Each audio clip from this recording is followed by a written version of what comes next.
আমরা বেশিরভাগ অভিভাবক যেই ভুলটি করি, আমার সন্তানের শিক্ষা জীবনের শুরুতেই তার জীবনটাকে লক করে ফেলি, বন্ধ করে ফেলি নির্দিষ্ট একটা ফোকাসে।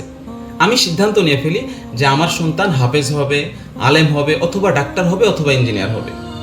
যার ফলশ্রুতিতে সন্তান তার স্বাভাবিক গ্রোথ, স্বাভাবিক বেড়ে ওঠা, তার আগ্রহ, তার ভালো লাগা, তার ভালোবাসা, সৃজনশীলতা, বিকাশ, তার ভিতর কোন যোগ্যতাটা আছে সেটা দেখারই সুযোগ হয় না।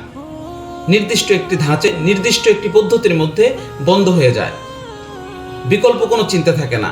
পরবর্তীতে বাচ্চা খেই হারিয়ে ফেলে, হয়তোবা পড়ালেখার গতি হারিয়ে ফেলে, তার ভালো লাগে না, বিকল্প চিন্তা করার সুযোগও থাকে না। আমরা যেটা করতে পারি সেটা হলো সন্তানকে একদম ফার্স্টেই নিজের পক্ষ থেকে নিজের চিন্তা পরিকল্পনা তো থাকবে, সাথে সাথে এমন একটি শিক্ষা প্রতিষ্ঠানে ভর্তি করানো উচিত যেই শিক্ষা প্রতিষ্ঠানে প্লে নার্সারি বা প্রথম 1-2 বছর এমন সুন্দরভাবে কারিকুলাম সাজানো, পরবর্তীতে বাচ্চা চাইলে স্কুল, বাচ্চা চাইলে মাদ্রাসা, বাচ্চা চাইলে ইংলিশ ভার্সন যে কোনোটাতে যেতে পারে। দ্বিতীয়ত, এই 1-2 বছর সময়ের মধ্যে বাচ্চার আগ্রহ, ভালো লাগা, ভালোবাসা, কিসে সময় দিতে পছন্দ করে, কোন ধরনের প্রশ্ন বেশি করে, কোন বিষয়টা তার কাছে ভালো লাগে, কোন বিষয়ে সে ডিসকাস করতে ভালোবাসে, এই ধরনের বিষয়গুলো জানার চেষ্টা করা।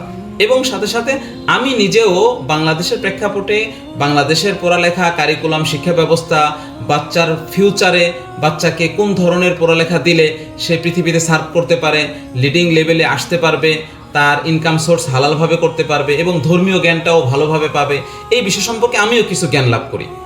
বাচ্চার আগ্রহ, ভালো লাগা, ভালোবাসা, আমার মনের চিন্তা চেতনা, এই দুটোকে সমন্বয় করে ফিক্সড করে বিজ্ঞ বিশেষজ্ঞর কাছে আমি যাই, পরামর্শ করি যে আমার বাচ্চার আগ্রহ এই বিষয়ে, আমি চাচ্ছি এরকম।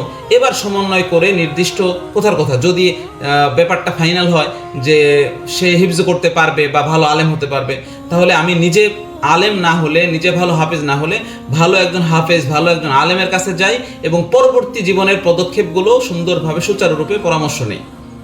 আর যদি জানি যে না, সে জেনারেলে ভালো করবে, ফিউচারে ভবিষ্যতে আমারও ইচ্ছা আছে তাকে ডাক্তার বানানো, ইঞ্জিনিয়ার বানানো, তাহলে আমার চিন্তাটা এরকম যে ভালো একজন দিনদার ডাক্তার, দিনদার ইঞ্জিনিয়ার ব্যক্তির কাছে যাই, সুন্দরভাবে পরামর্শ করি এবং ফিউচারটা পরিকল্পনাভাবে তৈরি করি। আমরা আগামী ভিডিওতে আলোচনা করার চেষ্টা করব প্রতিষ্ঠান নির্বাচন করব কি করে, কোন কোন গুণ দেখে আমরা প্রতিষ্ঠান নির্বাচন করব, দেখার আমন্ত্রণ রইল।